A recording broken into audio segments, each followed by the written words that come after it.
I'm not going to make any promises that we're going to get this done by 1 o'clock. I'm not so foolish as to think that's going to happen. But I would like to leave a little time. We'll try and get through this in as brief a period as we can. It's good information. It's going to be challenging information for many of us. We're going to eat lunch together, and then I'm going to end lunch somewhat briefly. Instead of taking a full hour, we'll get back together again. I'd like to afford you all the opportunity to take part in some of these breakout sessions and get your specific issues out in the open. Let's talk about them. While you have us as resources, I think you can maybe we can certainly learn from you. That's one of the hallmarks of this organization, Building God's Way, and I think it largely stems from my partner. As an architect, I was trained in that you go through an apprenticeship or an internship through your education process, you learn how to do it, and then you practice architecture that way for the next 40 years, or however long your career lasts. Most architects will work until they die because they're not very good money savers, but that's the way our profession has always been, is to lean towards what you know. And there's certainly some sense to being safe about things, but this is an organization that will continue to learn. These ideas are not because we're going out and inventing these things. We're learning these things from churches that are succeeding. And we're able to take the success stories to the next church and the next church and the next church because we are finding people who understand how to do things in a very creative and a very different way. And so for us, it's a matter of adapting and adopting as we go along in life as designers and as contractors and so forth. And it's the same thing with construction. We're continually looking for ways to do things, and we learn that largely from subcontractors. And that's not the typical model. Most architects would never in a million years learn from a subcontractor. You do it the way it's shown in the plans, and that's the way it is. We are all over the concept of how would you do it? What can we learn from you? We know that they know that these subs know more. We'll get into that in just a minute. Let's go ahead and jump into our next topic, which is financial sustainability. We broached on this morning. I walked out to make a couple of quick phone calls, so maybe I missed some of the stats that were given here. But the truth of the matter is that the way that people are giving to churches is dramatically changing. This generation does not just throw money at a problem the way my generation did. My generation, born in 1957, we were workaholics. I confess. I've been there. I've been 60 to 80 hours my whole career. I get up at 4 o'clock in the morning so that I can be home for dinner when my kids got home. They're all raised now. They're out of the house. But I was one of those guys that would get up and I would work hard every day because that's the way that I was taught to do it. This generation will not do that. It frustrates me to no end. But this generation of my interns, the people in my office, they have other priorities. Perhaps as it should be. Perhaps as I should learn from them. But they have other issues going on in their lives that are more important. We hired a young fellow recently who said to us, I really can't wait to start this job. This is going to be great, but I need you to understand, never on a Thursday night will I ever be able to serve this company because that is when my worship team practices, and I will not miss that. That is my top priority above work, below my family, below my relationship with God. I was about 5th or 6th on his totem pole. This generation actually maybe has it right. I don't know. I'm not there to criticize them. I'm there to sort of learn from them. Well, the financial picture has changed because of the way they don't throw money at things. They throw service. They're looking for authentic community, but they don't use money to serve in that capacity. And so the way that we think about our facilities needs to change. And it needs to change along the lines of stewardship. A lot of this stuff that we learned from some of the things I think my partner's done. Dan went out a few years ago and purchased an existing building that used to be a public school building. The building was sold at a time when he was trying to purchase it to a private entity, an organization that tried to use it as a school for a period of time but couldn't make a go of it. And he ended up buying it on the market for, this is 30,000 square feet. He ended up spending $300,000 or $10 a square foot on a perfectly good building, a great building. Old systems, old way of doing things. We would never design a building that way, but for $10 a square foot, you can't walk away from a deal like that. And Dan had a strong goal in his mind to start a Christian school. That's the third one, by the way, that he's gotten going. And so trying to get the school going, he went out and got this building, and he's been trying to figure out very creatively about how to make things happen over time, using the facility in a sustainable way, in the way that we are challenging churches and other ministry groups to think smart about the way that you do it. And so out of necessity, he and his wife Claudia, as they were starting the school, first of all, they started with the premise that they were not going to be a not-for-profit. They were going to be a for-profit. Dirty words in the not-for-profit community. They're going to be a for-profit entity. Now, I can tell you right off the top, Dan's never made a dime off the school. That's not his goal. His goal is to be able to do things in the building using the for-profit label in the eyes of the government in order to take tax write-offs that a not-for-profit entity could never take. So the kinds of things that he's done over that period of time is instead, one of the things that he and Claudia felt very strongly about after going to the Lord in prayer on was that they wanted to make sure that they were not turning away any kid that needed a Christian education or desired a Christian education because they couldn't afford it financially. 50% of the kids that go to the school don't pay a nickel's worth of tuition, which is tough. So what he's done is he figured out pretty quickly that there was a before and after child care situation that the state of Utah would pay $5,200 a year per child for that. And so if you're going to be there without tuition, you have to be able to enroll them and that sort of thing. So he figured out pretty quickly there's ways to be able to supplement the tuition income using income coming from other sources. He got a request one time from a caterer who wanted to come in twice a month and use the space for the kitchen space in there as their catering kitchen. They didn't want to go out and build a new kitchen or equip a kitchen in a commercial sense to create what they needed. So twice a month he found another catering group to help use that kitchen at night when it wasn't being used. Pretty soon he had $3,000 a month coming in from catering contracts, catering companies coming in to prepare their meals within the boundaries of his kitchen that was sitting idle otherwise. He has 3 churches using the space for a greatly reduced rent, but nevertheless they are paying rent for the space. He has wedding receptions that come in and use the space for wedding receptions because it's great multi-use space as soon as you walk in the door with a nice lobby space. And so all of these ideas began to accumulate, and it began to clue us into the fact that we are talking to organization after organization that's challenged with buildings that sit idle almost all week long. And yet that's not good stewardship. Maybe there's a better way to do this. And we started hearing about organizations that were doing it in a very different way. So we started exploring these concepts of financial sustainability. We also, at the same time, saw issues with tax changes that are coming along. We were up in Portland, Oregon, doing a seminar recently, and people were coming down from the state of Washington saying, if we try to do one thing on our campus, if the Boy Scouts in our church try to have a fundraiser, we are suddenly excluded from the 501c3 status. We lose that status in the state of Washington. The tax laws are changing everywhere. And so be aware that there is a resource that is being looked upon very, very, very hard by our government towards the not-for-profit community to be able to gather tax money. That is changing. Whether it changes here this year or next year or the year after, I don't know. But it's changing. It's moving in that direction, and it's moving rapidly. What we know in Utah, too, is as California goes, so it goes in the rest of the nation. And it's scary because we spend a lot of time in California seeing things that don't make any sense. But that is what happens, is that those kinds of things get established in more liberal places, and then suddenly they start to impact the laws in the rest of the nation. And so we're seeing those kinds of things happen on a repetitive basis. And so we need to be aware that the rules that we've operated on as not-for-profit agencies, as churches and ministry organizations, are rapidly shifting. And we need to adjust the way that we account for the funds that are necessary to keep our organizations going. So we're getting hit from 2 sides. We're getting hit from the government side that's changing the whole way that we're impacted from a financial standpoint. We're getting changed from the shift in the demographics and the attitudes of younger people who, A, are not coming, and when they are come, they're not giving in the way that the baby boomer generation gave. We supplanted money for service. This younger group of people doesn't do that. In fact, they disdain that. They don't look upon that as something that they really want to be.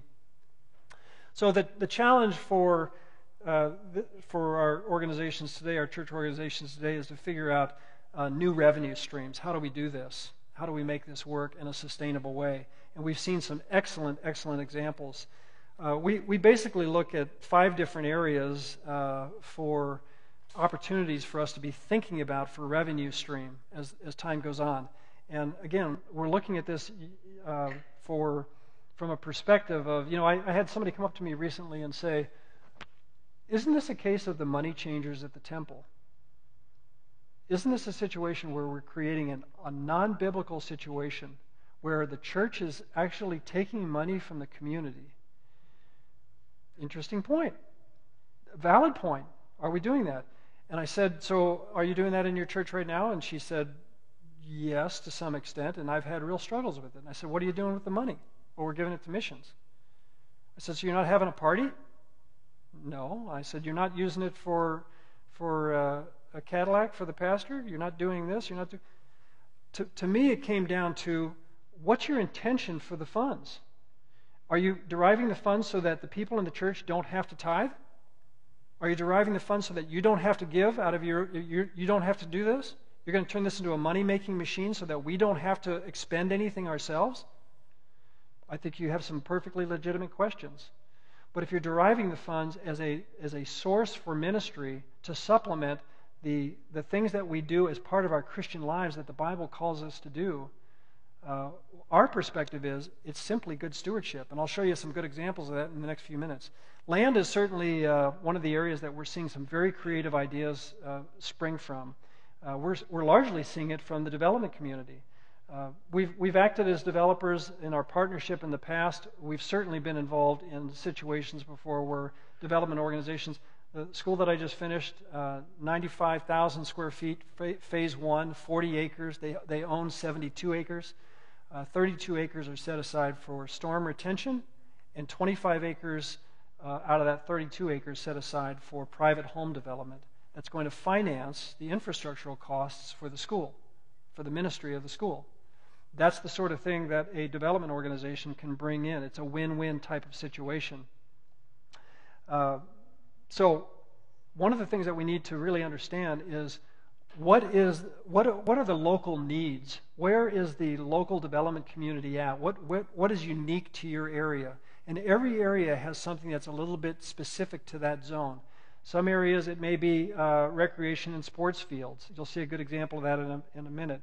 Some of it may be needs for senior housing, excellent matches to church organizations. Sometimes it's just simply having good meeting facility space. We're seeing good examples of buildings come up that are simply convention-type meeting centers that are built by a church that are happening to be used by the church on the weekend, but the rest of the week they're filled with other kinds of training, concerts, different organizations coming in for different multi-use activities. They'll have restaurants in them. Those kinds of things can be done. Even office space, utilizing some of the space for offices, but the rest of the space that they use for church needs. And then retail space as well. We're seeing those kinds of things. Developers gain equity too through leasing land. And so land is a resource that an organization can bring to a development opportunity that sometimes can act as equity into the overall concept. And so a good example of that, I'll show you one in just a second here. We're looking at shared use for the most part. We're looking at trying to leverage some of the things that happen on the development side of the land for other uses. One of the things that churches have to do is they have to provide ample amounts of parking that sit absolutely vacant 165 hours a week. 3 hours a week, they're packed. But for the other 165 hours, they're underutilized. So designating some of the periphery space for other uses that can make use of that land. I've seen it in the opposite way, too. I've seen churches who are in urban situations who need land for parking, can't begin to afford it because of the price of urban land. And so they'll find land and forge agreements with local organizations who have parking that don't need it for 3 or 4 hours when the church is the most occupied with their large group gathering needs. So those kinds of things. So now we can share expenses, utility infrastructural costs, landscaping costs, parking costs, storm retention and detention costs. Those things can be shared. And we ought to be thinking of ways to be able to forge strategic alliances for those kinds of things to happen. This is a project down in Joshua, Texas, that was a good example of creating a sustainable solution. The church originally came to us and they said, well, we have this great piece of land and we want to put 3 baseball fields on it and a pavilion for us to have picnics. and we certainly want a space for our church. And we started looking at the land, and we realized that there were some community needs that were just staring us right in the face. I mean, we had people on the committee that were actually developers saying, boy, if I ever get my hands on this piece of land, I'd develop this land. And suddenly it made sense to us that there's all kinds of things that can happen on this land. It just so happened that 3 blocks down from this is this unbelievable city park filled with fields. They don't have a need for fields. They're already there. They're already in this community. And so they're not actually filling a need. They were actually trying to figure out how do we do it for our own people here on our site. Well, they're right down the block. So we started looking at it from a stewardship position, and we found that this land was a highly desirable piece of land for things like senior housing or incubator space for business development, as you see on the far left. There's a terrific need for a Christian school. And most churches don't want to get involved in Christian schools. We used to struggle with that, but we understand a little bit more about where they come from. For many churches, that's not their mission direction. They don't want to get bogged down. And honestly, Christian schools operate sometimes best when they're not attached to one single church. But they can certainly be supplemented. And if you can create facilities that can be leased, so you're not owning the operational time that's committed to running a school, or some of the other headaches that go along with running a school. I chaired an elder board. We had a 350-student school, or we still have one. And believe me, as our school is attached directly to our church, there are all kinds of challenges that distracted us from our main missional opportunity.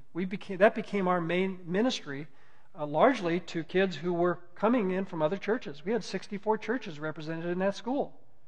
And so we can understand where churches are coming from. But the facilities, nevertheless, serve a very important need as long as the church is not distracted in some situations. Sometimes it's right in their sweet spot. That's where they ought to be. That's their mission.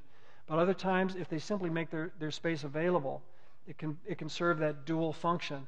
And so thinking hard about the way that works. Well, by the time this was all said and done, we had a meeting with all these potential developers and invited some other in and had an overwhelming response to the development community coming in and seeing exactly what this property could be used for. And at the end of it all, documents began to get forged in this situation where the church could provide land as an equity investment, some of the infrastructural development. That's their position on the project. They are in a situation to inherit the ultimate ownership of the facilities. In the meantime, they're deriving income from the facilities.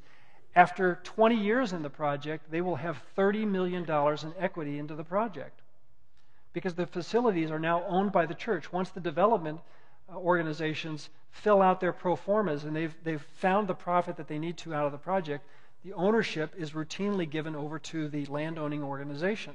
And in this particular case, the church derives $30 million worth of hard facility, tactile ownership of facilities, and $10 million in lease income over the course of that period of time. It became a win-win. And we can submit to you that that's a better brand of stewardship than putting 3 baseball fields in a picnic pavilion. It just makes more sense. It doesn't make sense for every organization, but it makes sense for some organizations where they are strategically positioned to make good use of their land and how that works.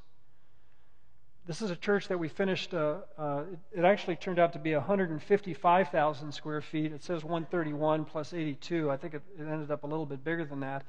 This is a small church of individuals who are turning over 40 acres worth of land, forming a strategic alliance with a public agency to lease the facility for the long term. It's being put up by private developers. Their equity position is land in the deal. It's strategically positioned. It's an athletic complex that has 2 large indoor lacrosse fields, 6 basketball courts, weight rooms, locker spaces that they'll continue to lease out. When you're building this kind of stuff in Minneapolis, everything's got to be undercover. And so all of this is undercover. They have a performing arts center that seats 800 people. The church will use that performing arts facility. So even though it's being driven by the church in alliance with a private developer, in alliance with a public agency, the church is largely creating a space for them to meet in that is filled with people all week long. I think they've figured out there's going to be 450,000 people a year from the community that will come in and use this facility coming to their church. This is their introduction to their church. What a great way to solve their growth needs. They have playground space, they have a restaurant space, they have business incubator space, and all of this is being driven by a strategic alliance between a church and a private development organization in context of the city. You can see the way that it looks. It doesn't look like a church, but that's what the church wants. They don't want it to look like a church because now it's not a barrier to the younger community. This is an organization down in Chula Vista, California, too, that I'm going to save this slide. We're going to talk about this in just a minute. One of the things we have to think hard about, though, is that if we're going to introduce the community to our building, is how do we design the facilities to make it a community-friendly building so that it can be cared for. The community can take your building apart if you're not careful. We need to make sure that it is secure, that it's safe, and how all those things work. But almost right off the bat, this organization figured out fairly quickly that they were getting requests all week long from organizations wanting to come in and use their facility apart from Sunday.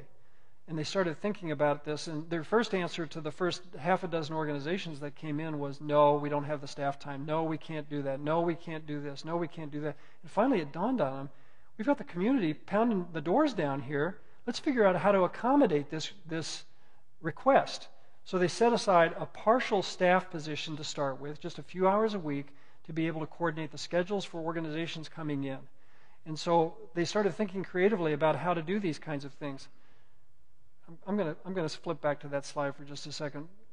We're going to talk a little bit about these are a little bit disjointed here, but this organization figured out there's yoga classes in here, there's sports planning, there's sports organizations, there's taekwondo classes, so on and so forth. All these organizations coming in wanting to use the facility. They charge them a rental rate to come in and use their facility. But what's a better situation for the church is now they expose them to some of the ministries. Now on Saturday mornings they have a parenting class. That is a ministry of the church. But all the folks that come in for yoga or come in for how to fix your car night, or it's turned over to the public education department for their adult education classes, for their special interest classes, for photography classes. All those, they derive a little bit of income from each one of those things. They are now figuring out that they've got 1,200 people a week coming in their church every week for non-church activities. And they use that as a time to introduce them to the ministries of the church. They have indeed become a community center. And in fact, they don't really, they do physically own their facility, but their facility has largely become a thought of culturally as a community center for the larger gathering of people, some of whom have a relationship with Christ, some of who don't yet but will.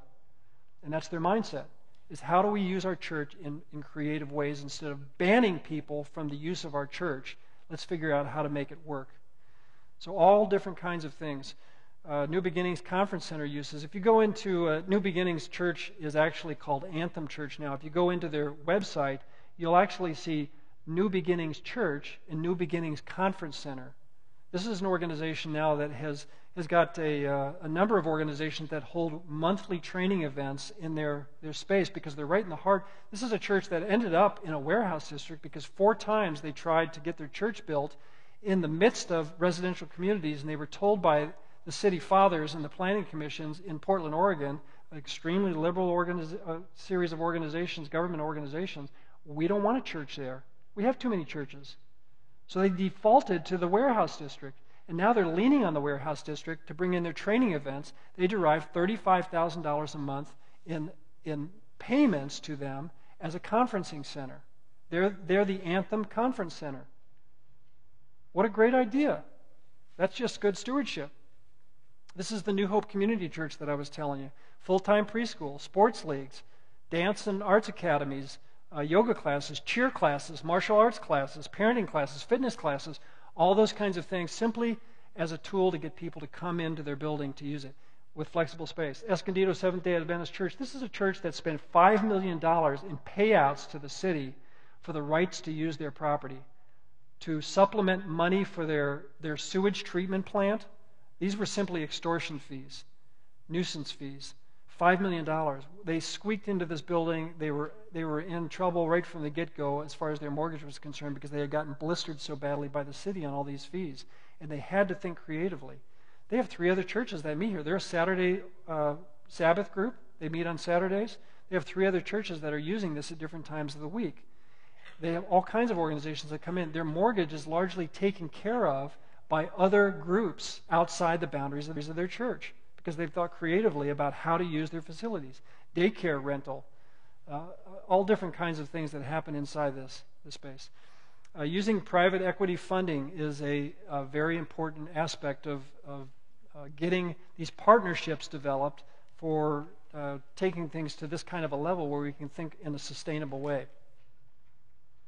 There's basically 3 kinds of money out there. There's money that we depend on for living expenses, there's discretionary and donations funds, and there's rainy day and retirement funds that people have. The areas that we're targeting here is largely rainy day retirement monies. Those are the kinds of things that we are trying to get people involved with. Money that's set aside. Instead of going to the bank and earning 0.3% or whatever huge amount of money you're earning on your set-aside cash these days. That's the kind of thing. We're looking for examples of projects that would work well for private equity. When people, almost every design charrette that I would work on, somebody would raise their hand and they would say, can we put solar panels on our building? And the answer is, yes, physically you can put solar panels on your building. Everybody wanted to think green. But the honest truth is none of us can afford that. That's a pipe dream.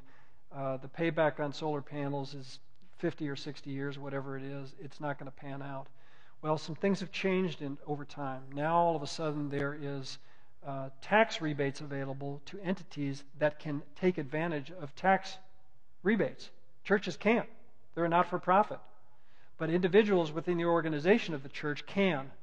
And now, all of a sudden, there's huge tax rebates that are available. And so strategic partnerships can be set up with those that are able to fund those kinds of things. The church gets the benefit of extremely low payments for their energy costs, which is a stewardship decision. The private entity in the church or aside to the church who has sympathies with the church is now gaining some lease back from the church on these types of facilities. And in return, they're able to take advantage of huge tax payments back. Very similar to the example that I gave coming into this session about my partner and his building, his 30,000 square foot building. Last year, he donated the building to a church. He did that after he had it appraised. He paid $300,000 for it 4 years ago. He donated it a year ago. It was appraised at $2 million, and he was able to take a $600,000 tax credit because he is a for-profit agent. The church couldn't have done that, but as a private for-profit entity, he could do that. And so working with those that are able to take advantage of those kinds of things is a very, very important thing. So when we're thinking about master planning, we are thinking strategically about how to forge relationships with individuals and entities in your community that understand the nature and the ministry of the church, who have the ability to take advantage of those kinds of things that happen. And that means that we've got to think strategically about it, whether it be coffee, whether it be playgrounds. The example of the church in Prairie Oaks, just down the street from them, there's a church that 10 years ago put in a playground, a McDonald's land playground. And that's probably going in about 50% of the projects that we work on nowadays is a playground space, indoor playground space. Huge expense. Those playground systems are not cheap. They have to be made out of antimicrobial type of products and so forth. And you don't just go down to the Walgreens and buy those kinds of things. They're expensive. And so this church had put one of those kinds of systems in, but almost right off the bat they started getting requests to lease it out for birthday parties. So they have a little party room next to it. Well, they have gained in the hundreds of thousands of dollars of income off of that. But more important than that is it's become an entry point for young parents to come into their church. They come into the church and they see it, as we were talking about before. So great ideas of good examples. The solar energy example, suddenly it makes sense for us to be thinking about that. LED lighting is another thing that makes sense. If you have an older building and you want to put LED lighting, there's all kinds of paybacks to taxable entities. So now you can partner up with taxable entities. We can give you the examples of some of those that allow you to go in and take advantage of that. So we would encourage you to think creatively about those kinds of things. What are the things that are happening in your community that allow you to take advantage of that, perhaps as a for-profit entity? Environmental stewardship for us is a hugely important thing. We're not much into LEED. I don't know if you all have heard of it, capital L, capital E, D. We don't much ascribe to the principles of LEED. LEED is a organization through the U.S. Green Building Council that will keep track of points and give you certification as either silver certificate or gold or platinum or whatever it is. A lot of the stuff that occurs in the LEED program is done for politically correct purposes. We're not much into politically correctness, but we are into energy savings. LEED, they did a study a few years ago on LEED buildings, and I get this question all the time from people in the know on building committees. We are going to be thinking about this as a LEED building, and my answer typically is we can certainly think about it, but we're going to stop thinking about it after you hear what the costs are for LEED certification. They did a study a few years ago on energy analysis, which is what the original purpose of LEED was all about, and they found in 1 year they studied 4 different LEED certified buildings. They found 2 of the 4 buildings performed worse than buildings that had no energy application whatsoever for energy savings on the building. Really good for water management, really good for bus access, really good for bicycle parking zones, really good for places to plug in your cars, but terrible for energy. Energy is something we need to think about because energy is a stewardship issue. We need to think about, if you're going to be popping money into energy costs for your electric bills, we need to think hard about that. One of the things we talk a lot about is energy demand. When you look at your electrical bill, a good portion of your electrical bill is not for the cost of power, it's the cost for energy demand. We want to be thinking about how do we lower demand costs. That's where the real rubber meets the road in most churches' energy bills. We want to make sure that we're staying out of that situation. We want to think about maintenance. Some of the things that we talk about the design of our buildings is, even in our ductwork systems, is we want to use ductwork that is super energy efficient. We use a product called Lindab ductwork. Lindab is a product that comes with a double neoprene gasketed seal system around the outside.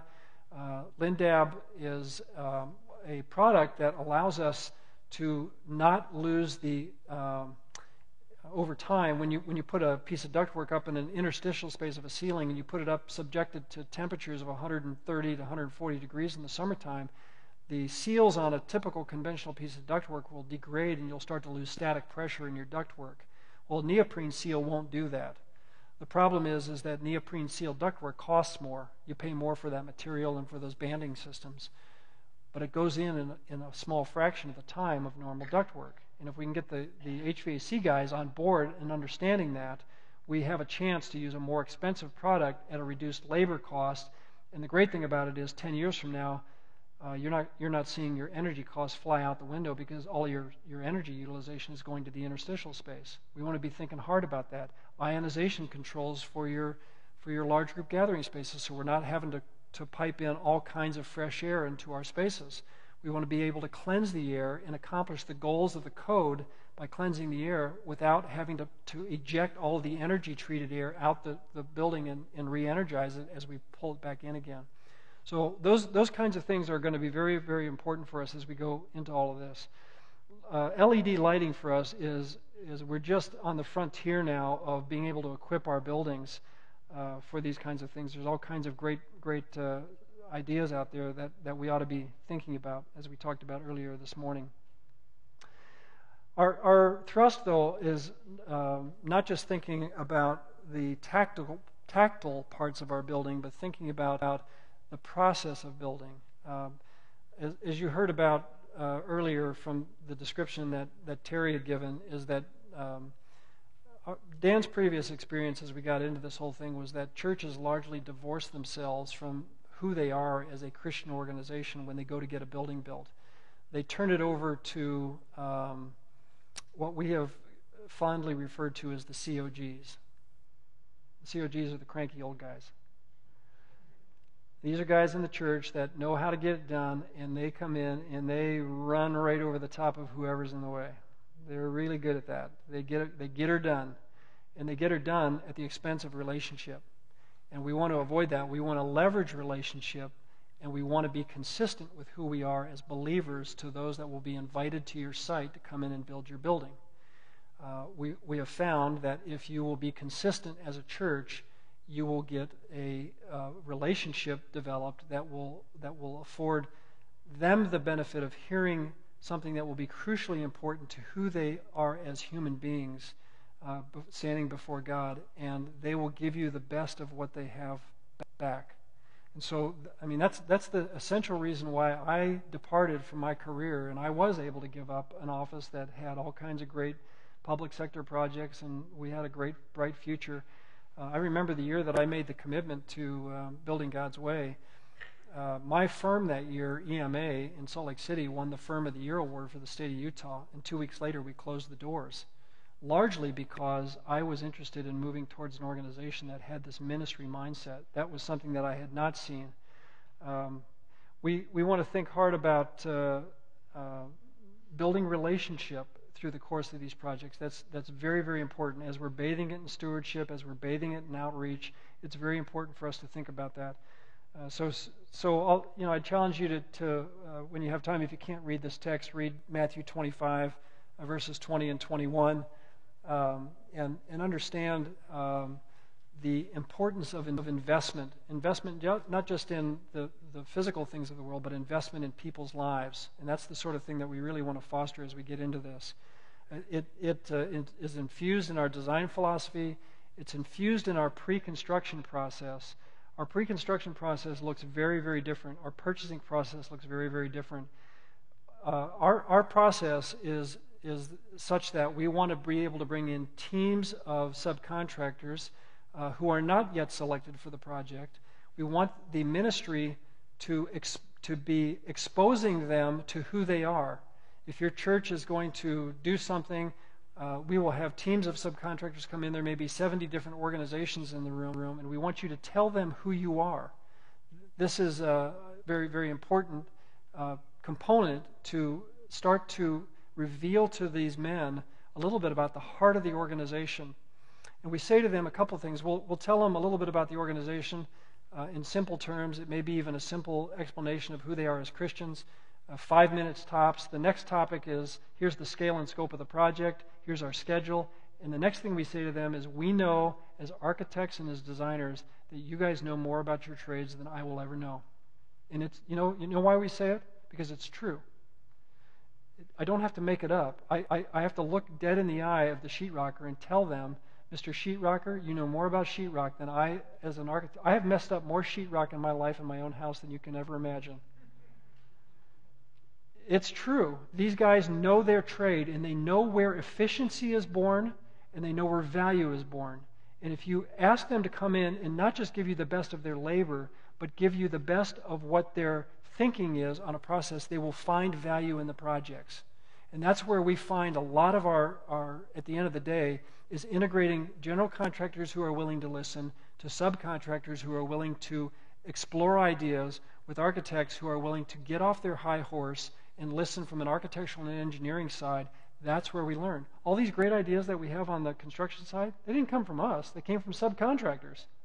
The way that we do things, the way that we build buildings flexibly, the way that we do our mechanical systems, our lighting systems, all of this is coming from the subcontracting community because we've changed our notion of the way that we listen to them. That's where we find value. And all the way through this, we want the church to covenant with us, with the contractor, with the architect, with the church, to be willing to put God in the center of that triune relationship. We're going into this situation knowing we're going to face obstacles. It's construction. There's going to be problems. I guarantee you that. There'll be problems on the money side. I guarantee you that. I've never had a church come to me and say, we have more money than we possibly know what to do with. It's your job just to figure out how to spend it. Actually, I've had them say that before, and they are so dead wrong, they just don't know it. It doesn't happen. And so what we're trying to do is figure out how to make it a God-driven project all the way through this. And for us, it's about outreach. So we're gonna take just a minute and look at a short video, and then we're going to share lunch with one another. So let's jump into this. Don't want to walk in front of that speaker again.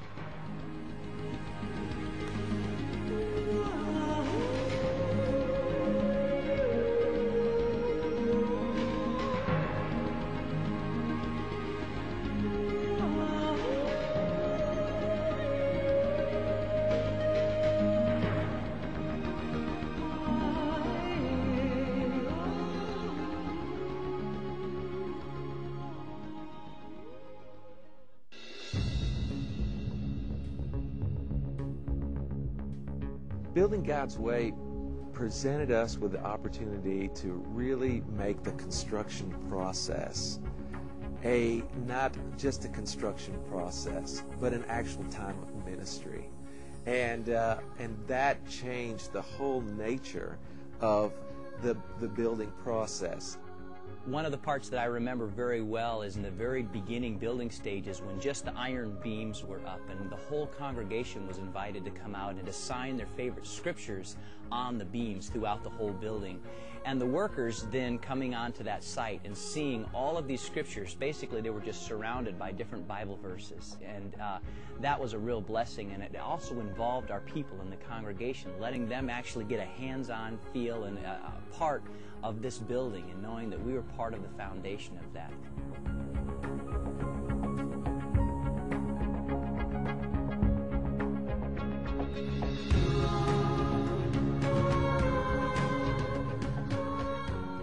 Ultimately, what it really is doing is just showing Christ and His love to people in a very simple manner, but in a service way.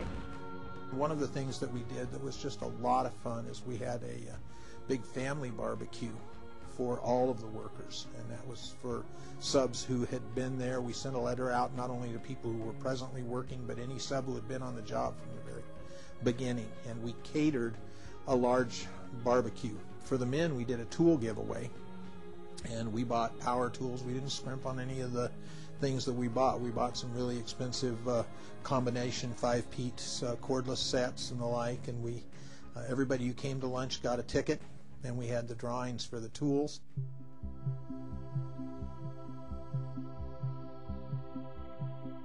The ultimate goal is to see people won to Christ and doing fulfilling of the Great Commission.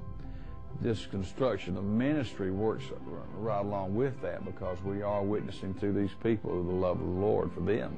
We've actually had people come to the church out of these ministries. We've had people who were contractors come into the church, give their lives to Christ, and have their whole families changed. One day I took one of our workers to lunch and spent 2 hours talking to her about the Lord.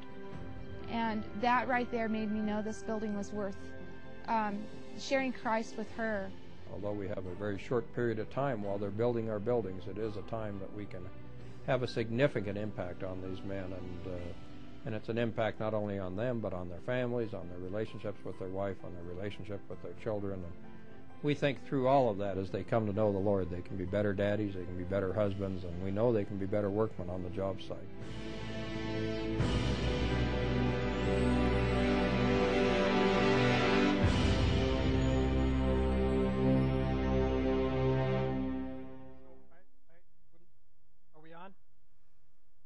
We will be. There we go. I could stand up here and tell you stories throughout the last 10 years of my career that are amazing stories of churches who don't necessarily have to get involved in buying 5-piece tool sets to give away to the men. Just people that are willing to forge relationships, who are willing to pray for these guys, who are willing to allow them to come at times of need. A story down in Florida where a fella came in and sat before the representative from the church at his invitation through a prayer suggestion box and collapsed in his office and said, "My marriage has fallen apart." Jeff Taylor, who was a facilities manager from the church, said, "I suddenly realized I had no counseling abilities whatsoever." But he was willing to listen to him. He put him up with a counselor in the church, a pastor who helped his family reunite. He ended up recommitting his life. His wife committed for the first time his life to Christ. The kids came back. The kids had scattered.